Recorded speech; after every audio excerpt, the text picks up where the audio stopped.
I'd like to thank our speakers for, it's a really fantastic panel on the threats to cybersecurity. We have with us Matthew Bay, who is Senior Global Analyst at RANE, where he covers a range of topics in international relations. And Matthew has focused heavily on the geopolitical, political, economic, and security issues of the Middle East and Africa. Vice Admiral Kevin Donegan served as the commander of the US Fifth Fleet and commander of the 32-nation combined maritime forces in the Middle East. Vice Admiral Donegan was responsible for international relations and oversaw initiatives for innovation across the Navy, with a focus on implementing cybersecurity, artificial intelligence, unmanned systems, and big data management. He led the Navy task force to rapidly assess damage and mitigation risk after a major national cybersecurity breach. Lieutenant Colonel Bryan Miranda is a cybersecurity specialist at Pegasus Intelligence and ran a covert cyber acquisition unit within India's military intelligence. Lieutenant Colonel Bryan Miranda is a security specialist with over 26 years of experience in the areas of cyber warfare, cyber forensics, information warfare, intelligence acquisition, counterintelligence, prophylactic security, design and deployment of security systems, planning and strategy. Amir Rapaport, we're so lucky to have you as well. Amir is the founder of Cybertech, and Amir has a wealth of experience within Israel's defense industries as well as defense publications. So thank you for all joining us. And I wanted to just throw out a broad question. We heard in the previous sessions how things on the ground in the Gulf are continually evolving. Call it evolving, call it mutating. And operationally, one has to be really nimble and flexible in order to catch up. And I'm just wondering on a broad basis whether risk management processes in businesses across the Gulf, whether they are evolving in line or with the relative threats that are taking place, and whether regulations as well are evolving at the same rate. Is there a gap between capabilities and the regulatory and the risk management side of things? I just thought I would, and as well, where are the greatest threats in the Gulf emanating from? I think these are the questions that everybody is really interested in hearing, and we would welcome our wonderful experts to shed light on this really critical topic. I would ask if perhaps Vice Admiral Kevin Donegan would be able to begin. Hey, thanks, Baraka. Well, first, it's a pleasure to be here, and it's also a pleasure to join the conference. And I hope that next year's conference is an in-person conference. I think we all long for the days that happens. Yes, well, you asked a very broad question, so maybe I'll just take it in one place, and then the rest of the speakers can. There's lots of room to maneuver there. I think it's first, when you're talking about risk, you have to, the first thing that you want to understand is the threat and where it sits, and potentially the exposure that we have to threats. When I look at threats related to Gulf nations, of course, every nation in the world has the same surface area and risk to things like ransomware attacks and the rest. I think what's different in the region that we're talking about is that Iran is there, right? And one of the things that Iran likes to have in its toolkit is ability to use asymmetric ways to achieve their objectives. Why I mention that is because we often overlook the Iranian cyber capabilities when we're talking about cyber threats. We a lot of folks talk about ransomware and and some of those that emanate from Russia and others related to China. And I just mentioned that because just to set the stage a little bit from a history standpoint, you know, I think it was back in 2010 when the Supreme Leader, you know, back then pledged $1 billion to fund the Iranians' cyber program. And since then, we've seen a tremendous progression, you know, and at first, I would argue that they were relatively nascent in their capabilities, but they were still somewhat effective. So much so that, you know, we all know the attacks that have emanated from Iran that were identified by some commercial U.S. companies, and others, U.S. and other companies have identified. You know, it started with the Aramco attack in 2012. But also we had, you know, attacks on a banking system that ended up in U.S. indictments against specific Iranian actors. We had attacks on infrastructure. We had attacks that took a lot of intellectual property from a lot of universities. You know, almost 200 universities had information stolen or made or information taken. That was back, I think, in 2013. But there were indictments that came out of that, and there's been indictments even as recently as 2018. So just to cut to the chase, I mentioned that originally Iran was relatively nascent in their capabilities. And I like to look at countries' capabilities to be able to launch cyber attacks that are nefarious in kind of different ways. Up on the high right of the spectrum, we all know that Russia has tremendous capabilities to do this, but there are also Russian networks, and whether they're sponsored by the state or not sponsored by the state doesn't matter. They're given some impunity from prosecution to exist, and therefore they're very effective. The other thing that's happened over time is, for different reasons, some of the tools of the trade that used to be held by nation states like Russia have become available to many on websites that exist on the internet, so that what used to be nation state-like capabilities is available for many others. And Iran has taken advantage of that. So I don't put Iran up at the same high level, but they're getting much, much closer, and they are employing the same techniques. And now we're seeing actually ransomware attacks and other attacks like that have emanated from Iran. And they're disruptive and not necessarily focused on defense, if that makes any sense. They're focused on wherever they can to achieve their objective. And that includes not just in the region, but external to the region, whether that be in the US or UK or wherever. So the dynamic going forward now is interesting, because we'll see.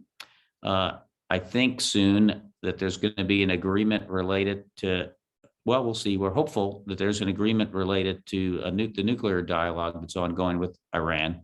But I don't think you're going to see in that agreement, if it does come to fruition, anything related to not having these malign activities happen. So I think you're going to continue to see Iran advance its cyber capabilities, and you can call those asymmetric or not, and you're going to see those capabilities deployed.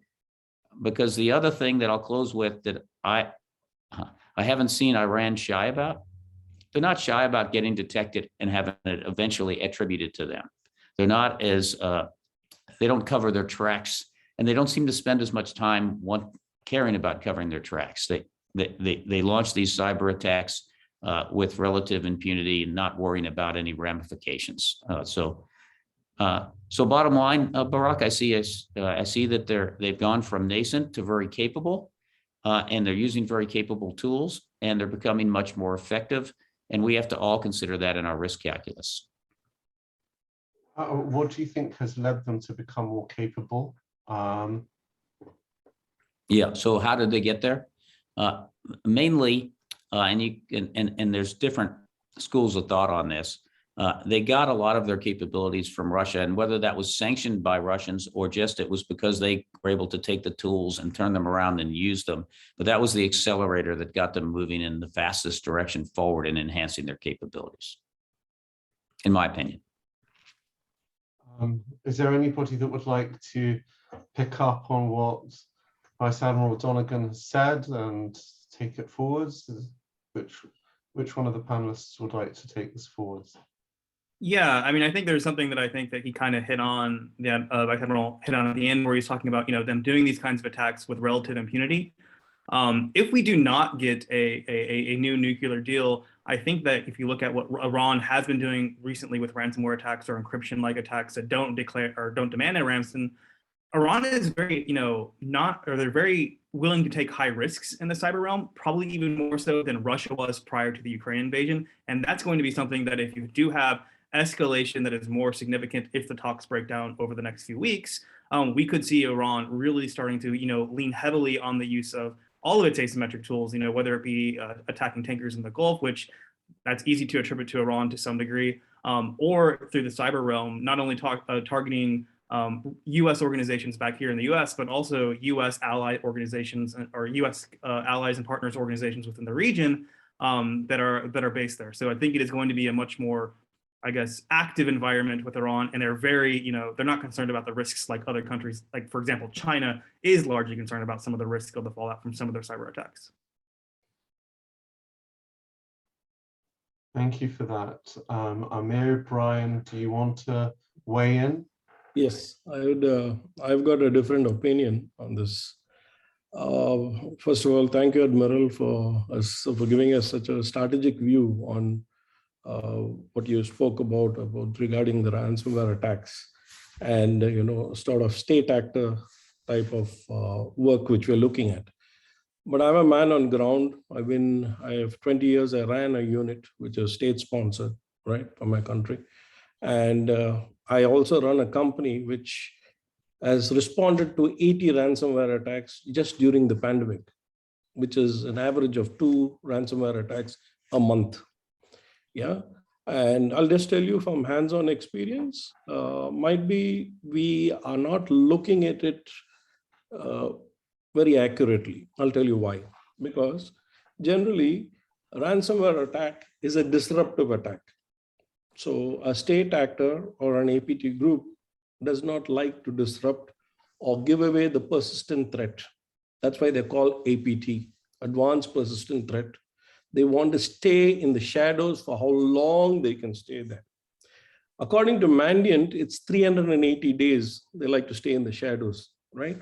So if that was the case, then ransomware attack is not the answer. It's a disruptive attack. And I like in these 80 cases which I've handled during pandemic, I want to tell you the methodology used. The methodology it used was a very, very crafted precision strike using a remote executable to enter into the organization and carry out recon. Very craftily done, beautifully executed, and first of all, cleans up all the tracks. Then what happens, they stay in the environment for this period of time, persistent period of time, and collect everything they can collect and exfiltrate everything they can do, which is of value. Then all of a sudden, one day, there's a ransomware attack. So I usually jump into these attacks, not to decrypt ransomware, but to work on 2 fronts, root cause analysis and cyber threat hunting, because that's what the clients are looking for today.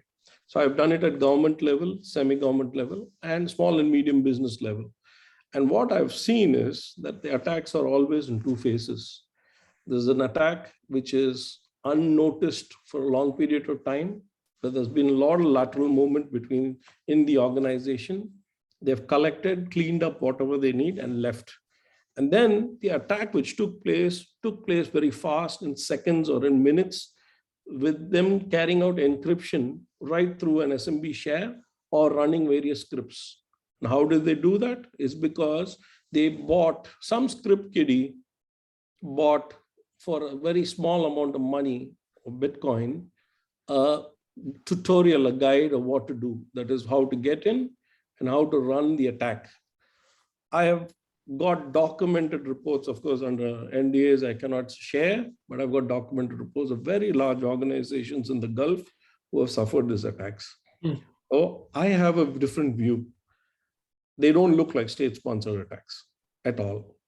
So disruptive attacks, what they're doing is the state-sponsored attacks or morely insertion and exfiltration of data which is required but they don't get into disruptive attacks. The disruptive attacks are done by the script kiddies or the small groups who try to make a quick buck from it. Today, if you look at it very carefully, ransomware is beatable if you follow the normal cyber hygiene. And if people start looking at cybersecurity in the 3-domain vision everyone should have, that is, you have a proactive domain, you have a reactive domain, and you have a prophylactic domain. Unfortunately, 85% of all vendors are in the proactive domain. The rest of it is in the compliance or the prophylactic domain. There's no one in the reactive domain. Few handful players in reactive domain, and that's how the second stage of disruptive attacks have progressed. So for me to sum up, it's not that I agree, the views, the global views, strategic views are right, but I somehow feel it's the disruptive attacks which are hiding behind the so-called state actors, which is actually giving impact to the state actors in a bad way. So this is my view, but of course it's my opinion, and I'm saying this only because of the hands-on experience I'm having of carrying out, sort of response to these attacks over the last 2 years. Hey, Brock, let me jump in, and I agree with everything Brian said. So with a couple comments to add on to that. When I talk about state or non-state actors, I think for one, it's, how are you looking at it? Are you looking at risk to your company? If you're looking at risk to your company, you have to look at it exactly as Brian just described, because that's your persistent threat, right? That's what you have to guard against. And the other thing that he said that couldn't be more accurate, and we all know this, but we wish it was applied more, is that the basic cyber hygiene is your best defense. Probably it'll enhance your defense 80%. And I bet if you think you're doing it well, you're not doing it as well as you should. But when I differentiate between state and non-state actors, I think, it's not as clean as we would like it to be.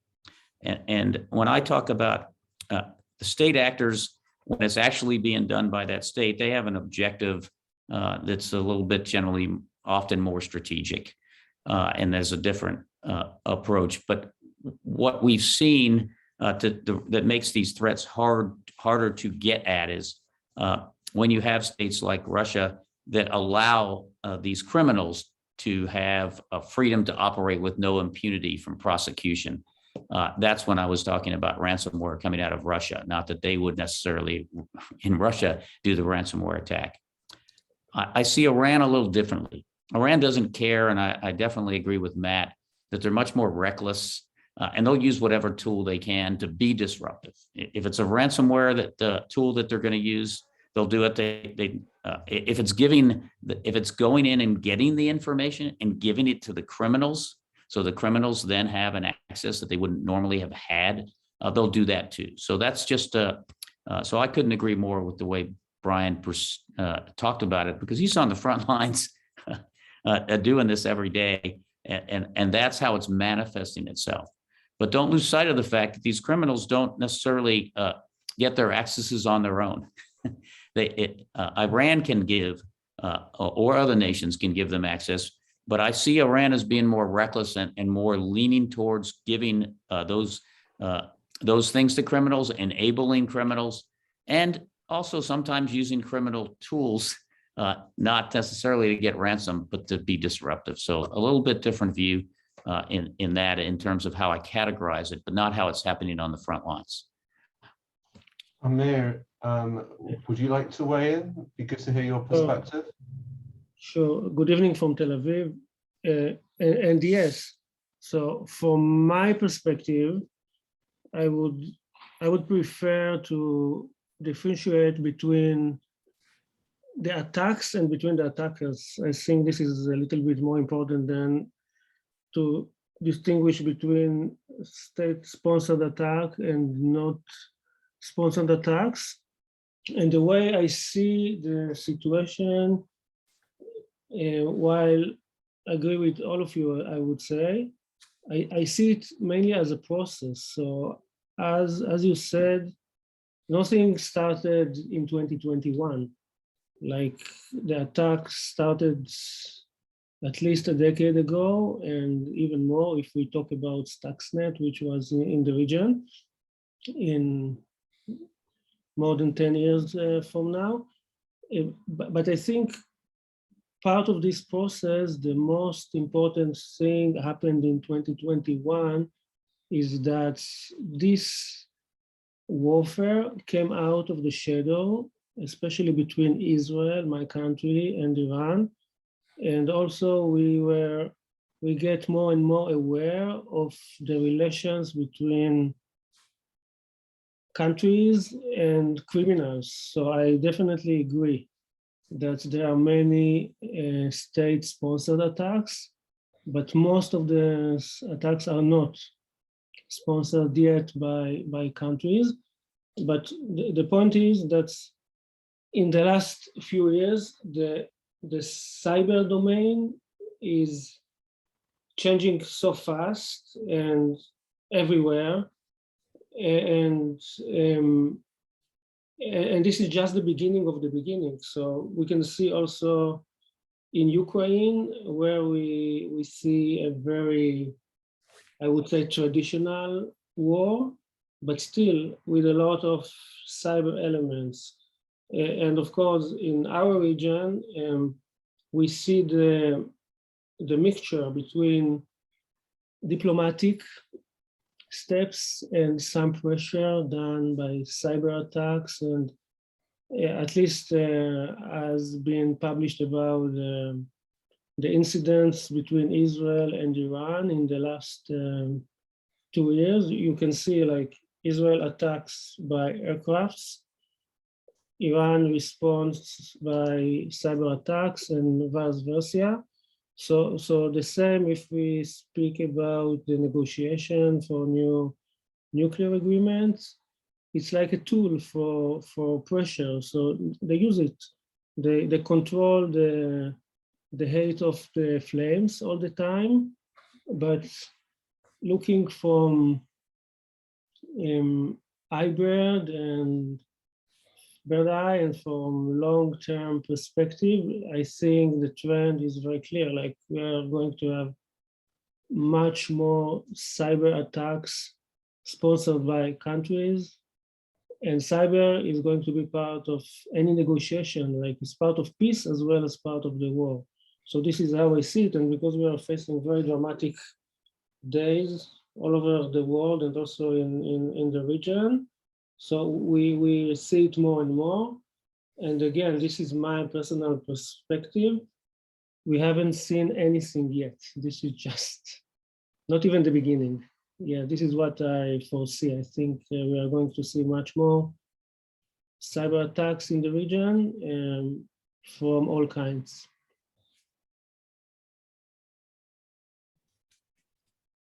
Are you with us, Barak?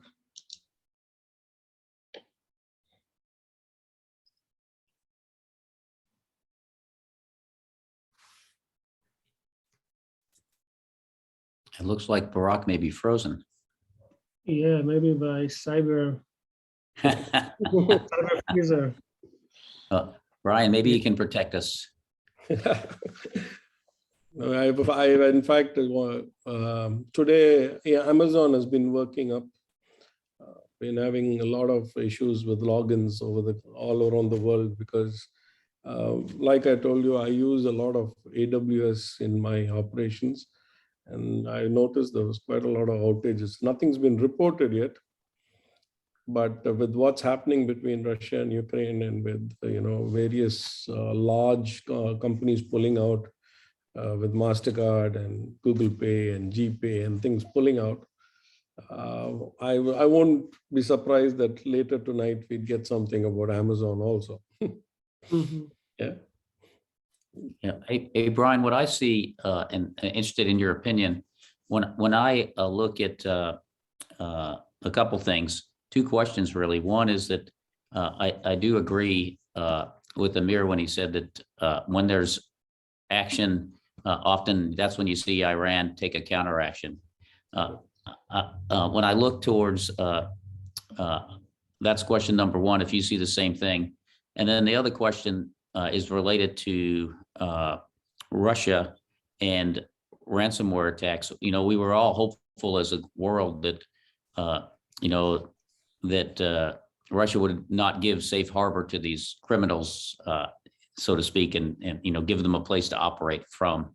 I think I see that becoming less hope. I'm less hopeful now, given all the sanctions now against Russia. Do you think we'll have increasing attacks in the region as a result of what's going on in Ukraine? Admiral, what I feel is, you see, when we create, when state actors act, usually what happens is it's an organized, might be a military force. The technical capability and the skill does not exist, because you can't expect men in uniform to have the type of skill most of the script kiddies or the young hackers have. So what we do is we arm juvenile force by giving them some amnesty. We tell them, do this, do that, it's for the country. And everyone feels like a new superhero with a cape, and he's off doing it. What happens is we have actually created a nuisance. Yeah, and today this nuisance has even become the so-called white hat hackers who come and walk around in exhibitions like JISEC, and you know, you can see it has been happening for years in the West, in America, in Black Hat, but now it's being dramatized.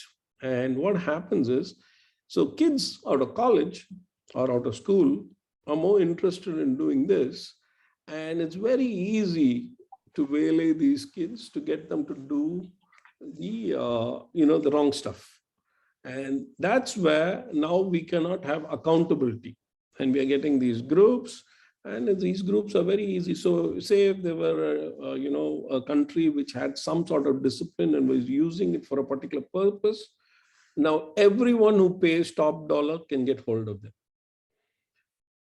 So I'll tell you, there's a large amount of population of study in India from Iran, and I have a lot of friends, and there's a huge amount of talent in India. So I will not only look towards Russia. If you go back to the core backend, all you know, they might be getting support from India. Yeah. Whereas in Russia, encryption and all these things were a sort of, it was a prestigious job to do. And I used to do the same thing, Admiral. I get one guy with a particular skill, another guy with another skill. Left hand does not know what the right hand does. I would orchestrate it and get my work done. And that's what these kids are doing for that country, and they have no clue what's being used for. Mm-hmm. Brian, how do you see the role of China in this very sensitive situation? Because we were the closest neighbor, and in fact, I was the instrumental in being asked by my country to raise a particular unit to defend us against the country when I was in service. So I did an extensive study against China and its APT groups and its units. So to be honest, I hope I'm not speaking out of turn. They have changed the game, the way they look at it. With their Kylin operating system and the way they protect their country, and with the Great Wall of China, the 7 firewalls, this is something that doesn't exist with the other countries who also practice this as warfare. Literally doesn't exist. So, and if you look at the APT groups, they've got the largest number, the list. Yesterday, Barak asked me to share some of them, and you'll be surprised the number of APT lists, because every unit of theirs is an APT group. They have changed the way they play this game in the cyber warfare. And they have built a fantastic defense mechanism. One of their weak spots is Taiwan as a pivot, for the very reason that the Han Chinese have a lot of similarity, and there's a business en route into the country. But we are miles away, actually, to be able to do something. And since they are fairly quiet for the last couple of years, not creating too much disruption. And even when we saw last year, the large DDoS attacks which took place didn't originate from there.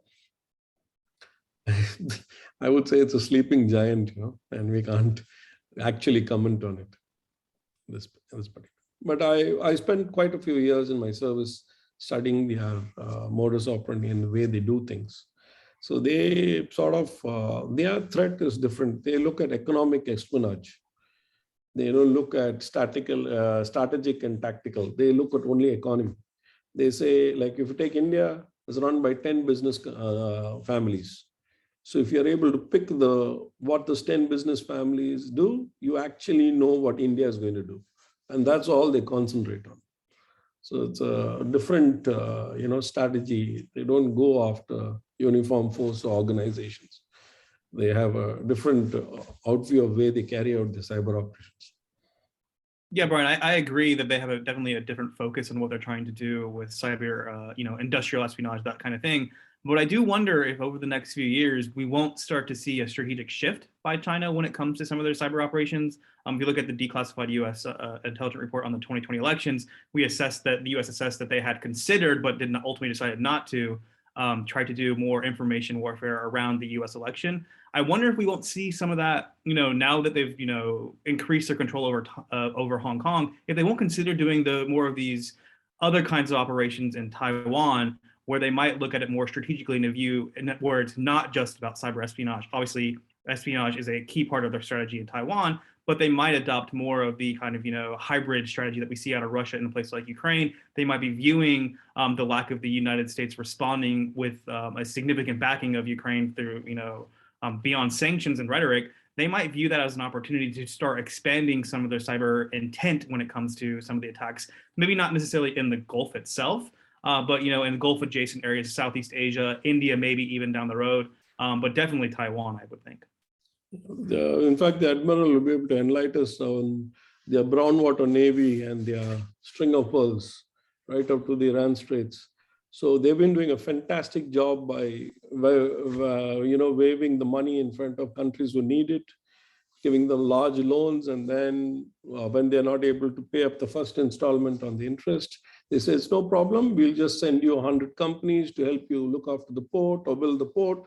And then one brigade from PLA lands up there as workmen, right? And they literally take over the port. So they've been good at that. So I guess with the railroad, or which coming from Beijing all the way to Gwadar port in Pakistan, with that happening, I'm sure cyber is already in roads. They're already in there. They've laid half the backbone of Africa with their Huawei pipelines. So I think it's a creep, they're doing it very, very slowly. But when we have to reckon with them, they'll be deeply entrenched. Hey, Brian, I agree with that. But in the cyber side, what I'd say is, when we were talking about ransomware before and what you were seeing for businesses, I don't think you're going to see that from China. They're more interested in infiltrating, not being seen, and taking whatever intellectual property that you have. And don't think of that in my opinion, don't think of that in terms, I wouldn't want you to think of that in terms of it's a defense information they're interested in. They're interested in business practices, how you win, how your organization has an advantage, all of that. So that they can compete better with you and eventually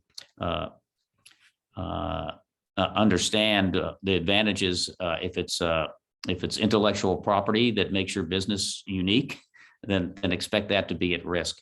And I think one of the common tendencies is that people think that they're only looking from the defense side, and I don't see it that way at all. They're looking at it from all of that, and be interested in the other panelists' opinion. May I just ask you a question on that? I think what you just said is very significant in light of GCC states' economic decentralization programs. They all have their Vision 2030s. They're trying to digitalize their economies. You had the UAE saying no to the United States regarding Huawei. And so, what you said was also very interesting in terms of how it's not simply offensive capabilities that they're seeking, but they're looking for your business practices in terms of how to win. So that means that they'll also be attempting to emulate risk management strategies and things like that in order to create resilience. So I just wonder, what is the nature of that risk in the Gulf? And what's the impact on businesses there? So I'll just give two quick comments and then open it up for the rest of the panel who are more experts than I on this. But what I would say is, when I was talking about intellectual property, I mean, that's to how you not just how you developed a patent and figured something out, but how your business runs in general. So number one, it's more broad than that. And two is, remember, if there's a Chinese-based company that's the backbone of your 5G network, then you're definitely increasing your risk. And I don't want to get into all that anymore, other than to say that the risk becomes greater if that's the case. And the second thing is to understand that you also have OT and IoT devices. And if those OT and IoT devices emanated from China, you're likely to have things in there that allow them opportunities to get access easier into your networks.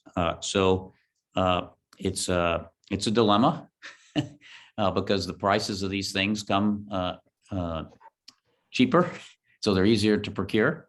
And it's hard to turn down networks that also come at less expense, but these are the risks. And I think when we look at risks, we have to understand that it doesn't mean they're going to come and try to do something that's malicious and going to try to be a wiper attack or something like that. It's more of this mining that I would be very concerned about, and an understanding that you want your businesses, you want to protect their ability to compete competitively in today's market, but also into the future. Yeah. But Barak, I think there is nothing so unique and special for the GCC region. This is a very global situation, and businesses all around the globe are facing the same rising threats, big risk. It's not a secret, we see the cyber industry rising dramatically, like in the most growing markets all around the globe. And the involvement of some countries in this situation, like Iran, which has extra motivation to support or to ignore some crimes going out of Iran to its neighbors. It's another factor, but it's not the main reason. The main reason is that we are facing a global revolution. A new technology comes with new criminals, and this is not unique at all for the GCC, not at all. The one thing I would add there, and I think this is talking about all kinds of threat actors, is that what we've seen from the United States since the SolarWinds hack is a much bigger focus on boosting US cybersecurity defensive, more requirements for US organizations and things like that. I think that is going to lead different threat actors, whether they're ransomware attackers, whether it's China, et cetera, to be looking at the Gulf and other regions that might have fewer cybersecurity defenses to then carry out some of the activities that had been previously been going to North America.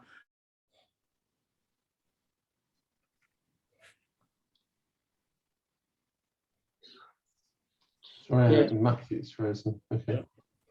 Yeah, I would just add to that also another unique point about especially UAE, but all the region, is that talking about the SolarWinds, it's all about the supply chain. And I think the GCC countries are involved with thousands of other companies, so many countries, as a junction between continents, and with its unique logistic industry. So more and more attacks come from your suppliers and are connected to your supply chain.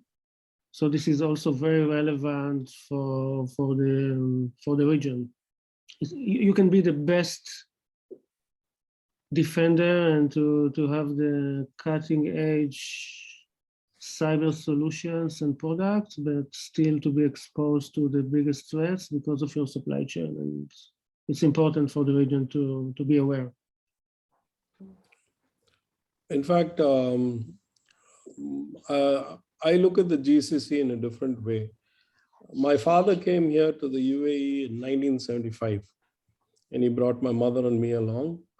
I was 1 year old, and he left in the year 1989, and I eventually, after I hung up my uniform, landed back in the UAE in 2015. So in some sort of way, in this 47 odd years of mine, I have seen the UAE right from the spectrum to the spectrum it is right now.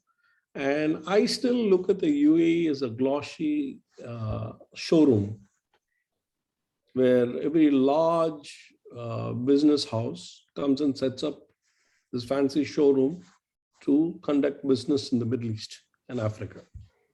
So there's not too much manufacturing, there's not too much of movements, logistics, things like that, but it's more to bring in business. And of course, because of the tax facilities you can avail here, it is an ideal place to invoice and things like that. So GCC, like our friend here said, we're going to face the same problem around the world in terms of cyber. And the rest is going to be the same. Only thing is that it's the doorway to all the companies headquartered in the various countries. That's what I see here. So it's nothing else. They're not going to face anything new, what other countries are facing. But since all the countries have assembled here to have their shiny, glossy showroom, it's going to be a doorway back to the headquarters. And you can see that happening with the Expo 2020, which is going on right now.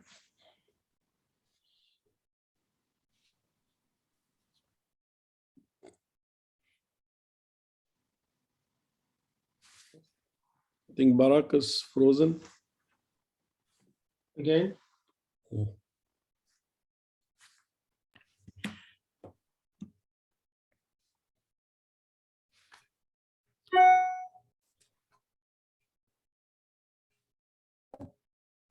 All right, we better keep this conversation going for another minute or two anyway.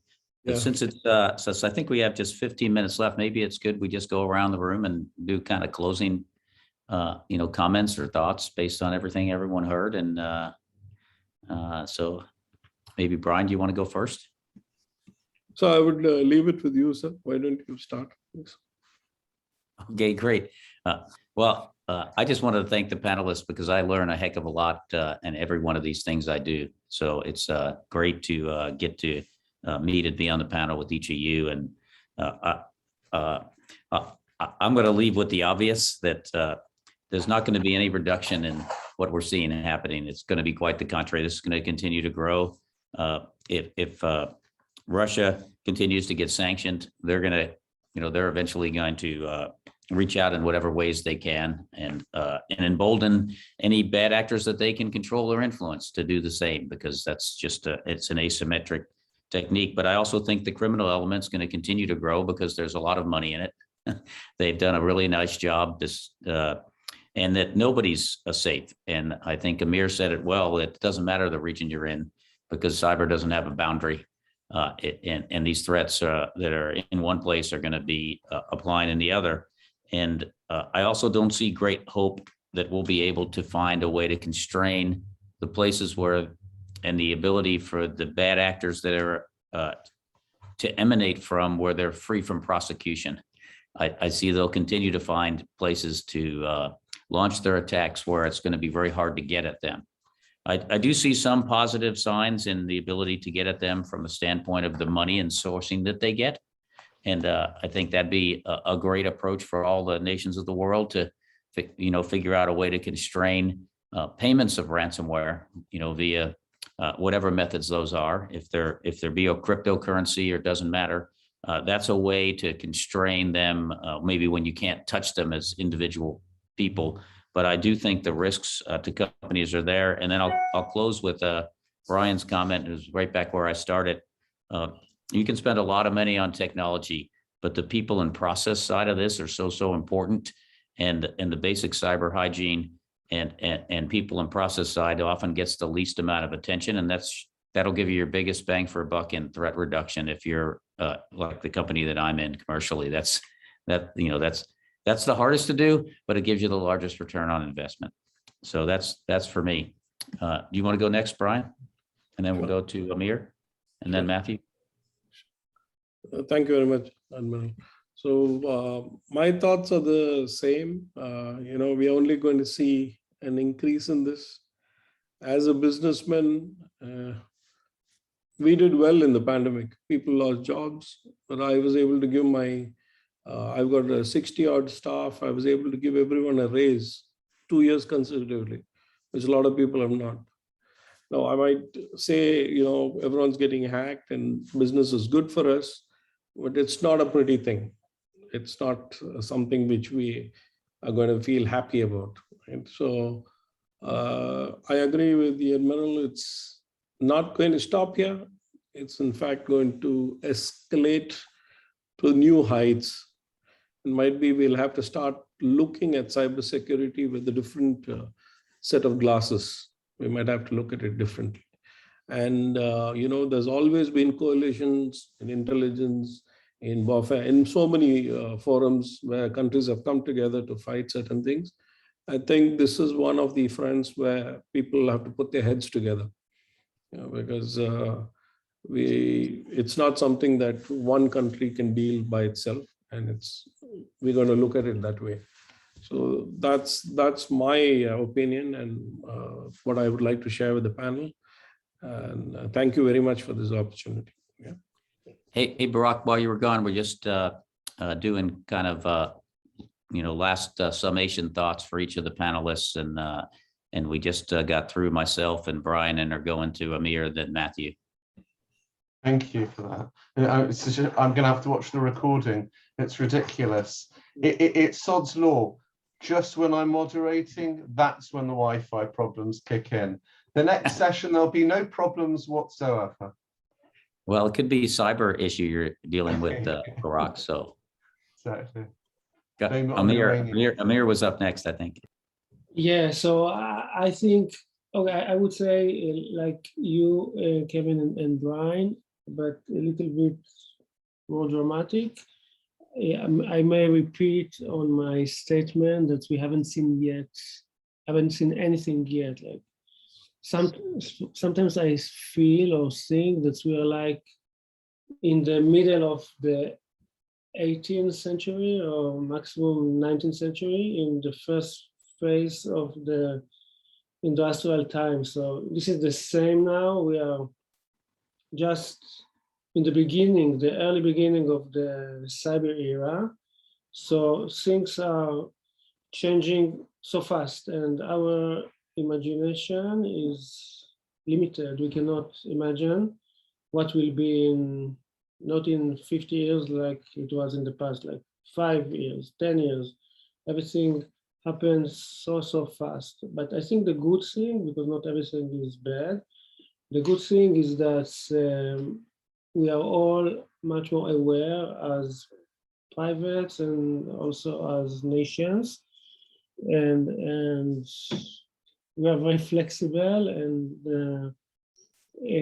the new situation, the new revolution creates new world also regarding politics and alliances between countries. So if we see for maybe the last physical war, as we see in Ukraine, we still see the importance of NATO as an alliance. But I think for the future and for the cyber era, as you said, Kevin, the borders are not important at all, and we can already see the world shaped in a different way. So in my country and India, USA, UAE, Czech Republic, Australia, they're all under the same alliance without any common border. So this is the future. The future is about collaboration. So it's getting more and more clear who are the bads and who are the goods. Of course, depends on when you stay. So I think all of us here in this panel belong to the same side. And I think we all understand that we have to collaborate between our countries, between companies to governments, between big companies to small companies. So this is also part of the new world. It's a world of collaboration, much more than competition. So this is how I see it. The threat is growing, the collaboration is growing, and the future will be very interesting.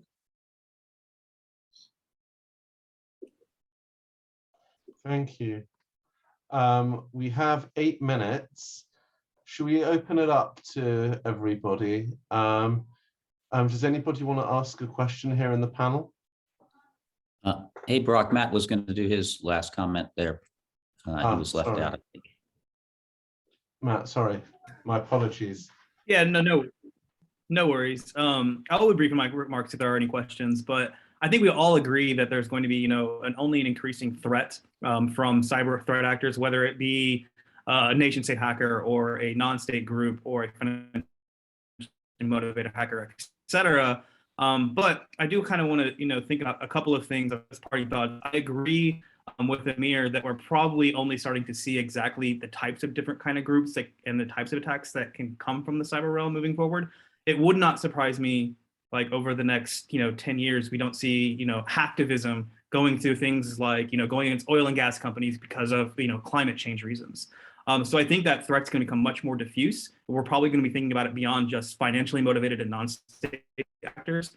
We're going to have a lot more of activists because we are seeing that right now to a degree in Ukraine. So I think that's one area.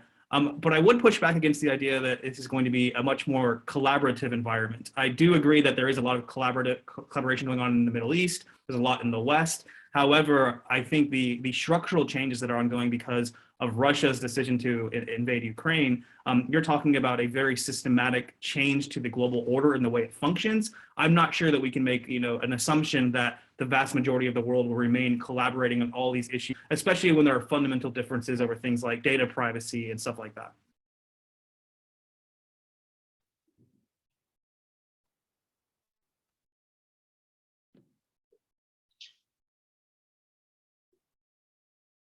Amir, do you have any comeback to that?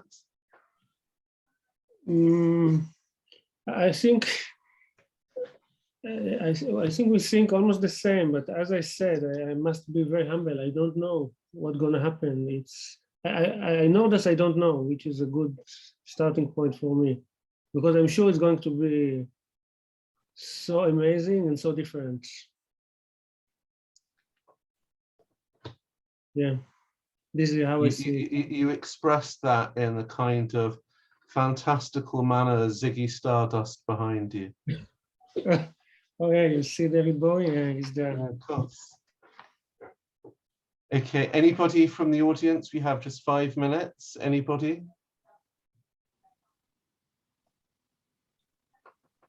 Okay, look, I would like to thank this distinguished panel. The most amazing thing about today for me, it's not been like the regular policy conference where you just are in an echo chamber and you just hear the same things over and over again. This has been radically different viewpoints coming from different areas of expertise. And it's been a huge learning curve for me. That multi-dimensional approach of the geopolitical, the operational, the technological, all merging together from different angles and different perspectives. It's just absolutely fascinating. So thank you so much. I really appreciate this. Thank you. Take care. Thanks, Brock. Thank you. you.